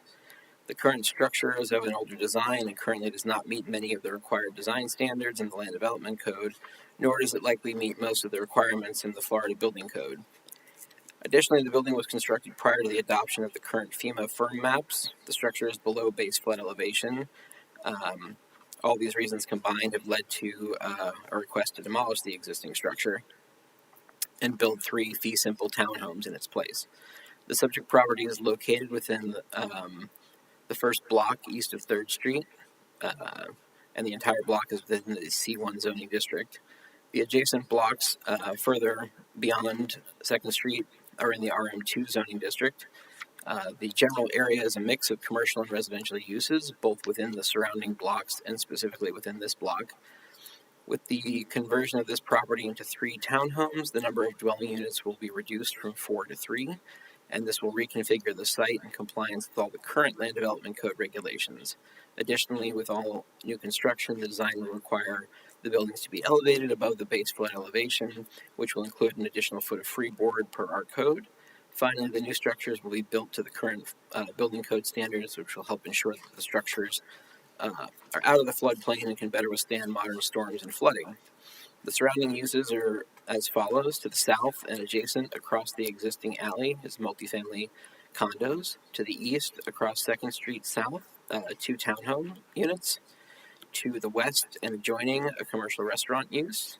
And to the north, across 11th Avenue South, are commercial office condo structures. The proposed use is not in conflict with any of the existing uses in the area and will be consistent with the other uses in the same block as well as the surrounding blocks. Generally, multifamily and townhomes uses are a good transition from fully commercial uses to single-family residential. Based on the application and the included information, as well as the reasons outlined in the staff memo, staff finds that the request meets the criteria of Section 34553. Therefore, the Planning and Development Department recommends approval of PC 1825 for a 3-unit townhome project located in the C1 zoning district. As I had mentioned, and probably familiar to most of you, this is 11 South, the restaurant in question. You can see that there are many additional multifamily structures, and then, as I said, there's some commercial office above.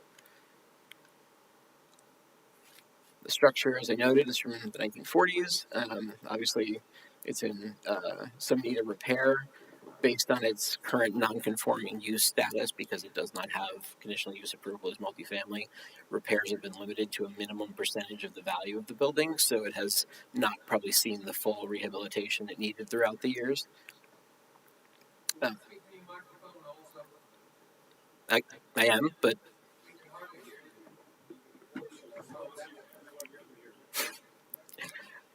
this is a view of the project as viewed from 11th Avenue South. It is, like I said, 4 units. It's a very small building. And then this, again, is the view from 2nd Street South. The proposed use is, again, 3 townhome units. And these are designed to meet the current Land Development Code standards. So they are significantly wider than they previously would have been. The parking is accessed through the rear from the alleyway. They have 2-car driveways and garages, so they meet the minimum parking requirements for the new standard. And one of the requirements in the code to address the sort of monolithic townhome block that people were opposed to in the workshops that we had, we now require a either step in or step out of several feet of the front setbacks to create more of a diverse frontage of the building. In this case, because of the intersection with the 2 streets, stepping back consistently actually created a better visibility on the corner, but they could have come forward as well a couple feet. Good. So yes, in essence, there'll be the request is to remove an old quadplex and then replace it with 3 townhomes that will front on 11th Avenue South. Happy to answer any questions. Mr. Chair, may I have the floor for a second? Yes. That setback and the requirements that you put in the new code that we approved here is a very good thing for the community. I wanted to make sure that everybody understood how hard your team worked to get this stuff done. You and the boss. Thank you. Good stuff. Quite welcome. I think most of you were there for most of the process, so not everybody, unfortunately. Okay. As a reminder, each member of the public will be given 3 minutes to speak when we open the public hearing. Does any commission member have any ex parte communication to disclose? Hearing none, would the applicant please come forward to be sworn in and give any presentation?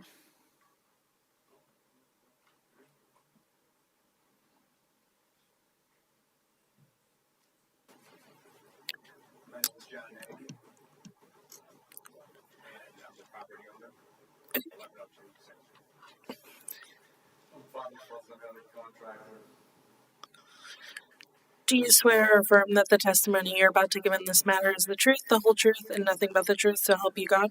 I do. Mr. Fasanelli, just for the record, can you please state your address?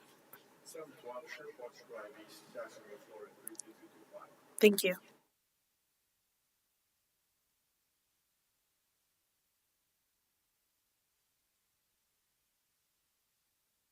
And we want to find a way to improve that property, and that's what we want to do. And also, we already have the permit to demolish the existing property, so this is what we're planning to build there, which would be a great improvement to Jack's Beach. Do any commission members have any questions for the applicant? I do, sir. Mr. Chair, we're showing the setbacks here that we just talked about on the plat up there, but I don't see it in that. That's just a This is just a rendering to depict what the kind of look is going to be, but as you can see, the tiered back is what is showing up there, where they are set back. It's not a straight line. Okay, that's what I'm seeing a straight line, so I appreciate it. Thank you. Yes, sir.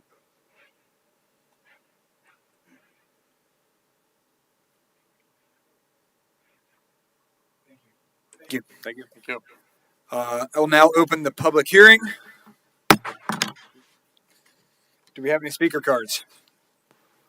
We do, sir, from Bobby Weltor.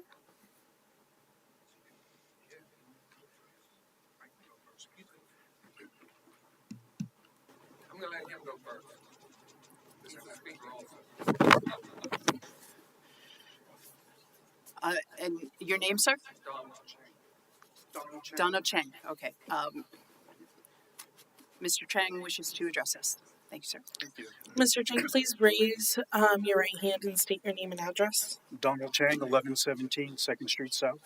Do you swear or affirm that the testimony you're about to give in this matter is the truth, the whole truth, and nothing but the truth, so help you God? I do. Thank you. So the property at 1102, just to reiterate what Christian said, is that it's an uncared for and dilapidated place. I'm actually surprised it hadn't been condemned before. I think he explained a little bit of that. My question and request actually concerns not the building itself, because I think it's going to be a nice property, based on the pictures.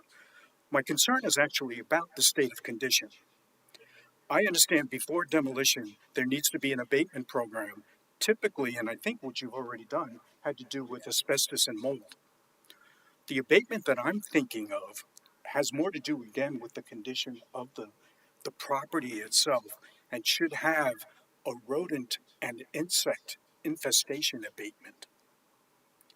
And I think that's actually my request, is that be part of the demolition process before they go. That's actually all I have. Okay, thank you.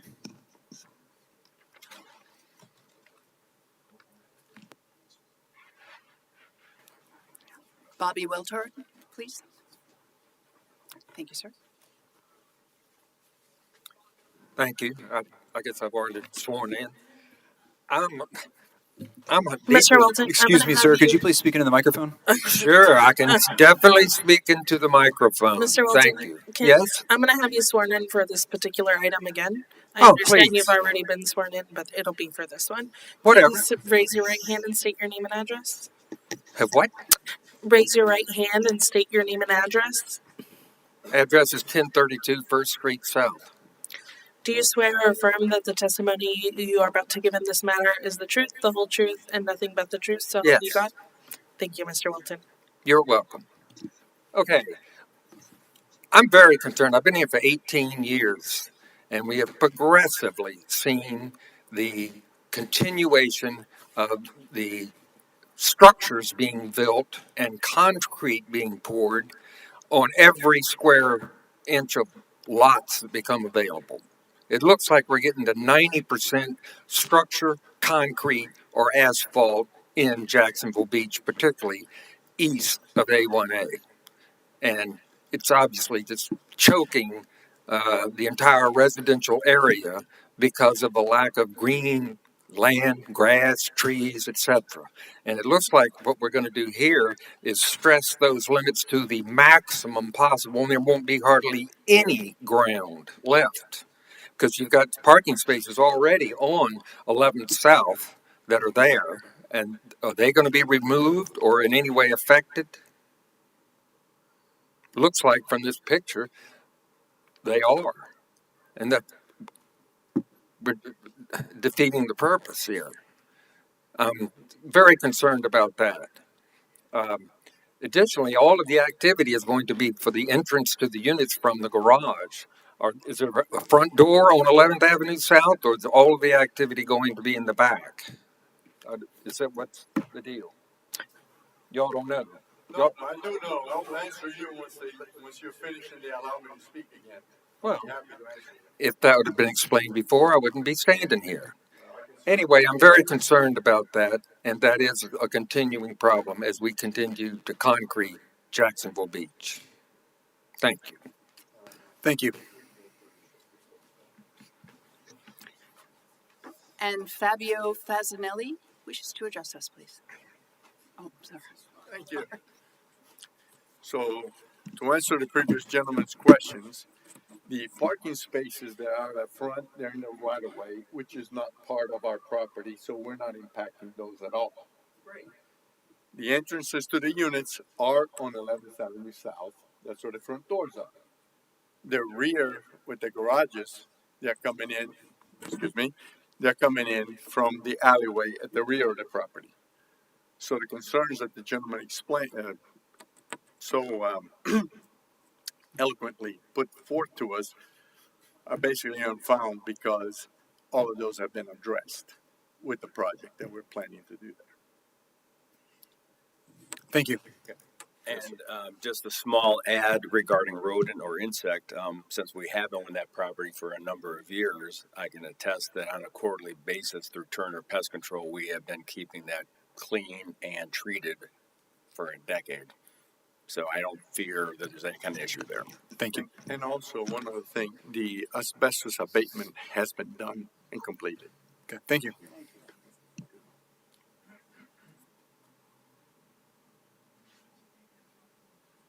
Is there anyone in the audience who has not filled out a speaker card that wishes to speak? Hearing none, I will now close the public hearing and bring the item back to the board for discussion. Is there a motion?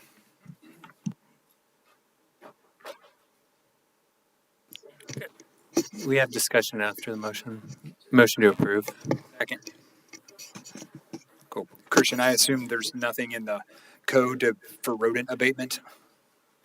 I'm sure that there is something in the municipal code with relation to rodents and building vermin. codes, or it's usually under code enforcement. There's nothing in the building code specifically, but new construction has to go through like termite treatment and stuff like that before they put the rest of the structure up and they pour the slab. But that's the only thing I'm aware of.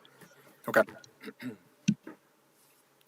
I do think there was a good point that was brought up about the trees and greenery of that space. I'm not intimately familiar with it, but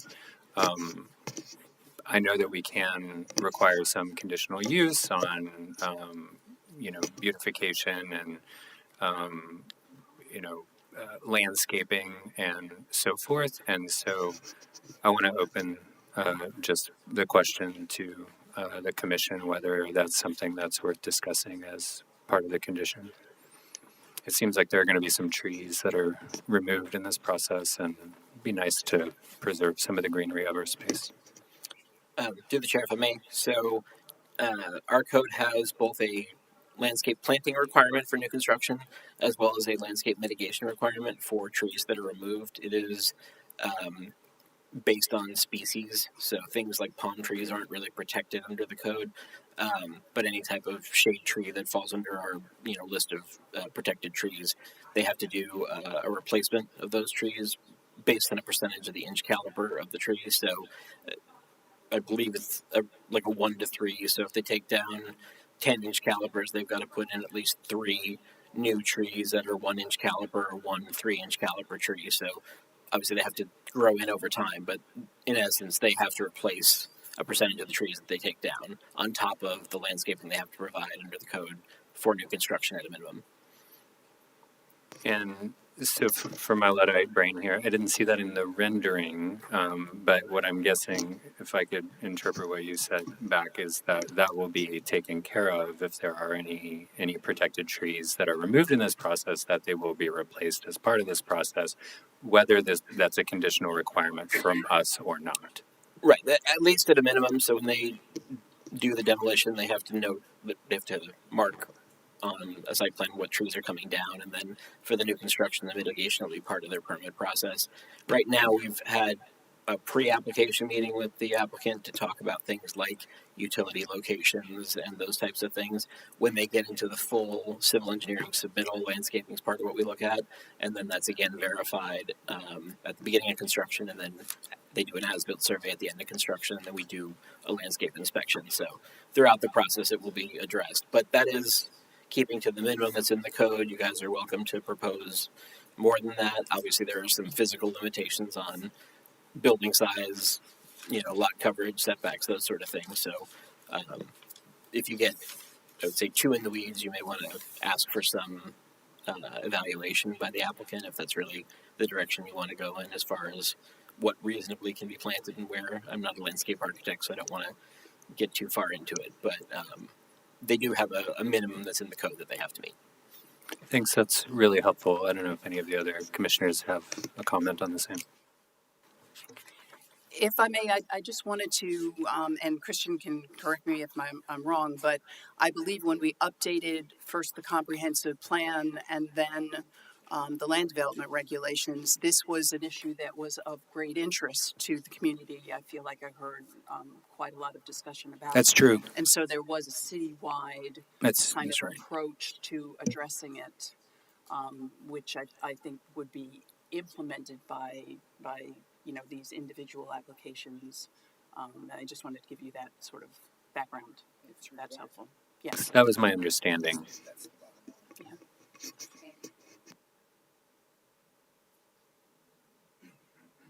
Is there any further discussion?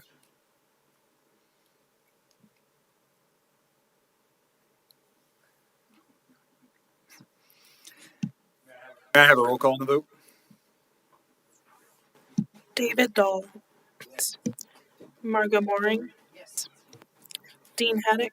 Yes. Matthew Filer. Yes. Justin Henderson. Yes. Motion carries. Next item of business. May we hear PC 1925?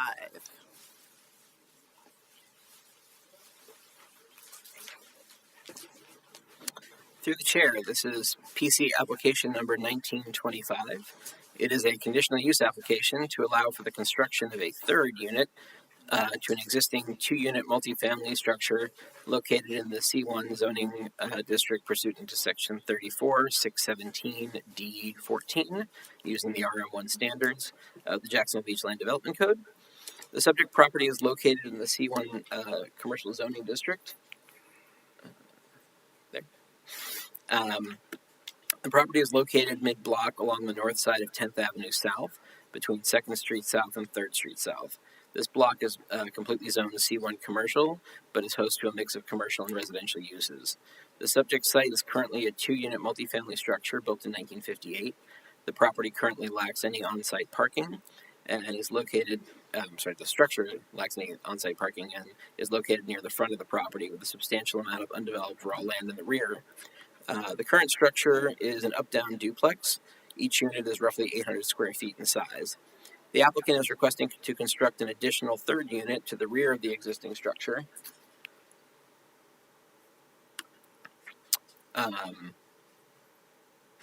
As part of the new construction, the current 2 units will be given 4 on-site parking spaces, which they lack now, in the front of the existing structure. And the third unit will have parking accessed off the existing alley, which was recently improved as part of our stormwater project. The proposed use is within the limits of the maximum density allowed under the 2050 comprehensive plan and meets the minimum lot size requirements for RM2 zoning for density, which is located east of 3rd Street. The new structure will be built to meet all the current Land Development Code, Building Code, and Flood Zone requirements. Surrounding uses include commercial coffee shop with a drive-through service, adjoining to the west, fronting on 3rd Street South, a commercial auto service station to the north and adjoining, a 2-unit townhome structure adjoining to the east, and an existing commercial retail center and vacant commercial lot to the south across 10th Avenue South.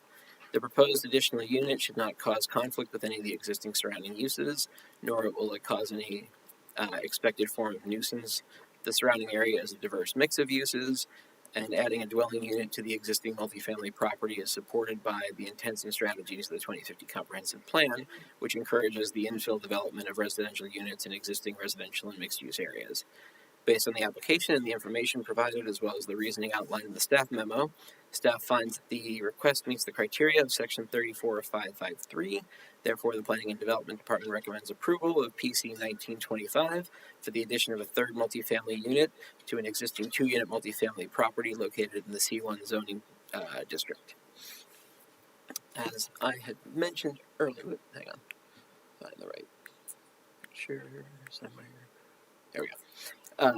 So here you have relatively famous unnamed commercial establishment of coffee. This is a 2-unit townhome. You've got additional multifamily residential uses, again some commercial uses to the north with the car service area, and then some vacant commercial property and residential on the south end.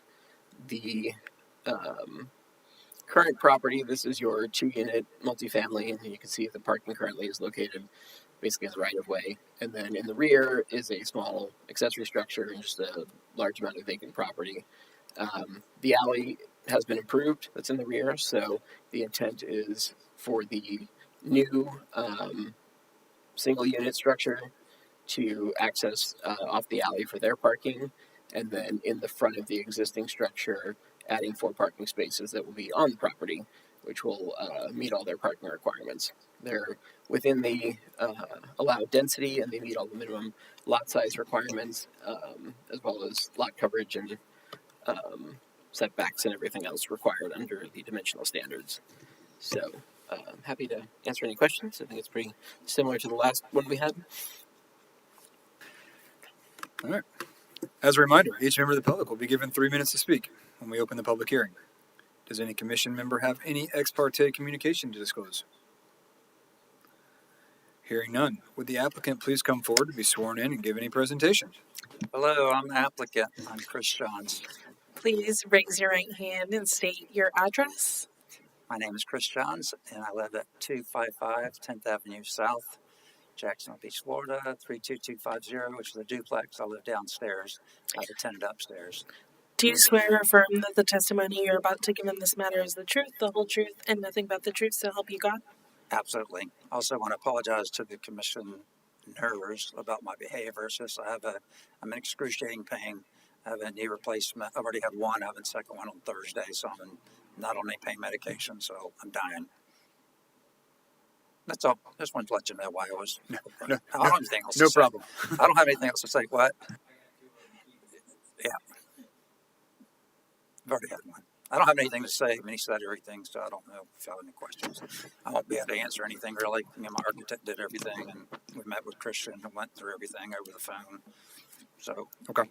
I'll try to answer whatever questions you have if I can. Do any commission members have any questions for the applicant?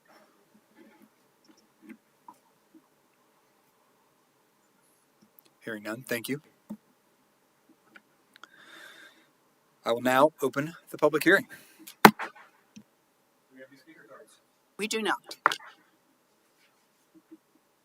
Is there anyone in the audience who has not filled out a speaker card that wishes to speak?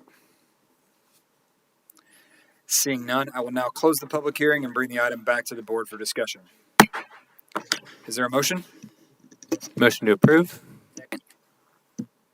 Is there any further discussion?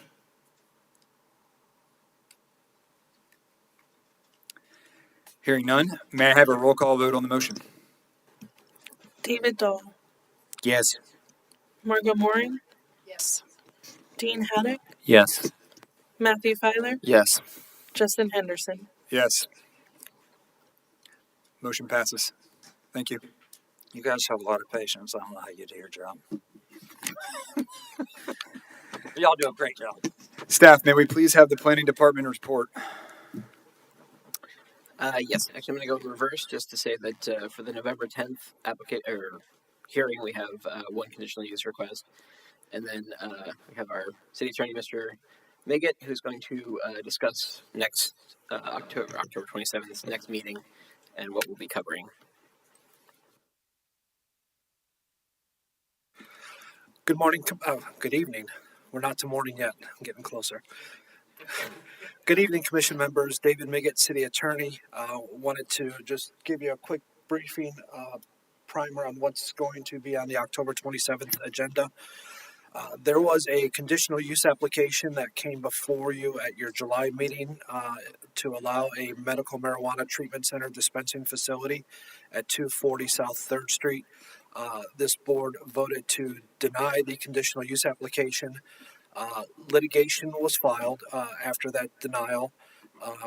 As you may recall from some training you've had, it's what's called a petition for writ of certiorari. And as part of the negotiations of that litigation that is still ongoing, we have agreed to bring this back before you at your next meeting. Because there is a question about the competent and substantial evidence that was in the record. There is the allegation and the complaint, among the other allegations, the petition rather, is that the board's decision was not based on competent and substantial evidence. So it is going to come back before you. The record will be limited to the previous hearing from July 28th. So you're not going to hear any new testimony or any new evidence. You are still welcome to make whatever decision you determine. But I would recommend that you fully discuss the rationale for whatever motions might be raised at that meeting based on what evidence you heard in terms of what the the land development code criteria is for such a matter. Christian, from a planning perspective, is there anything I missed in that short description? No, it'll be the same staff report, same information. Sunshine Law still applies. If anyone has any questions about the procedure, I'd gladly try to answer them right now. If you think of anything between now and the next meeting, I'll individually, I could talk to any of you individually just about the procedure. Go ahead. Yeah. Most of us here have jobs. Most of us here have other duties to attend to. I have no idea what we talked about on 22 or whatever. Okay. Well, there you go. Maybe not. But will we get a packet on this before so we can study what the language is and we know exactly what we're going to talk about when we get to this meeting with Mr. Magoo? Yes, we'll provide all the same materials that were available. I don't know if the minutes will be available, if that's something we would want to include as well, if they are. But you'll get what was given the first time. Right. That's all I need. I don't know. I can't pick it out of the air even if I was here. So you'll get the packet like normal. Okay. Thanks.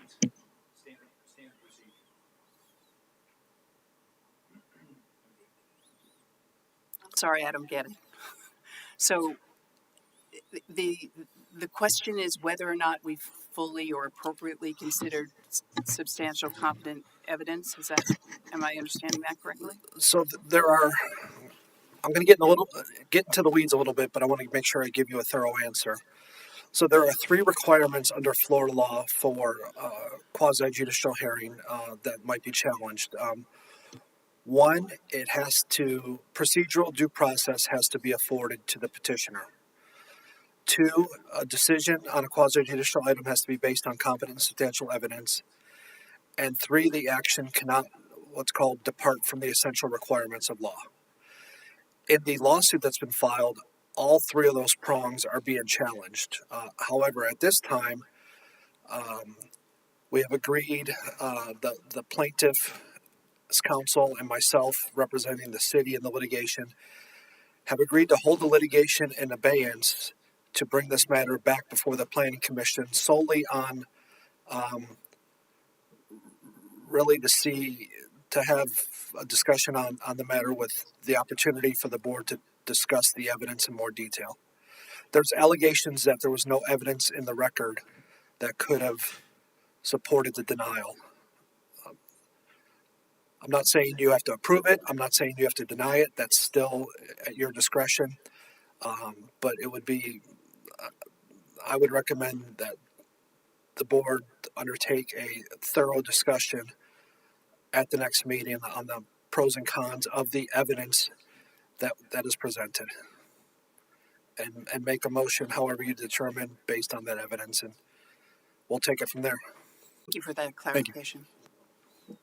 If I remember correctly, the motion was to approve it, and the commission didn't vote in favor of the motion.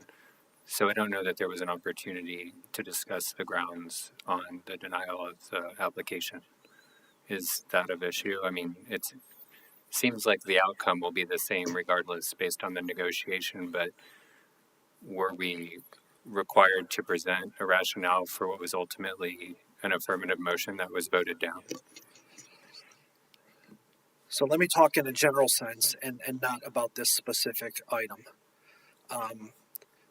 There has to be evidence either in the written materials and any sort of testimonial that was given, and any public comment to the extent it would be competent substantial evidence. Remember, public comment may or may not be competent substantial evidence, but there should have been, in an ideal situation, there's discussion of, what the evidence was that was relied upon for a decision.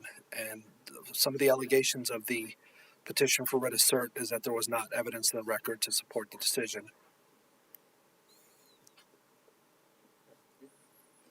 Chair, so we have three tolls. The first is due process, which we think we did at that session. Second is competent substantial evidence, and what was the third one? Whether or not the decision departed from the essential requirements of law. Off the top of my head, from memory, I cannot recall what the case law says on that. I've argued petitions for writ of cert in court many times, and that's usually not the crux of the argument. Usually it's the competent substantial evidence, and the parties at this point have agreed to a remand, so that's what we're going to take it from there. We're going to have the hearing. Right, due process, depart from the essential or out, and we're going to argue the fact of substantial and competent evidence. So I want you to focus on that. I can't say. Okay. That, all right, thanks. At Focus this point, that's what we're going to focus and on. competent. Okay. Staff's going to notice the meeting. Yeah. While there's not going to be new testimony, the procedural due process steps will be taken. All right, we're going to analyze what we gave them for substantial and competent evidence. That's what we're going to do at this next session, right? Yes. Thank you, sir. And there won't be additional public testimony of any kind? There will not. Thank you.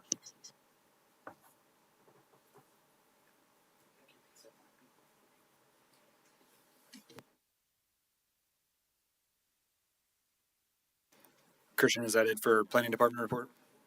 That's all I have. Okay. May I have a motion to adjourn? Motion to adjourn. Second. Roll call.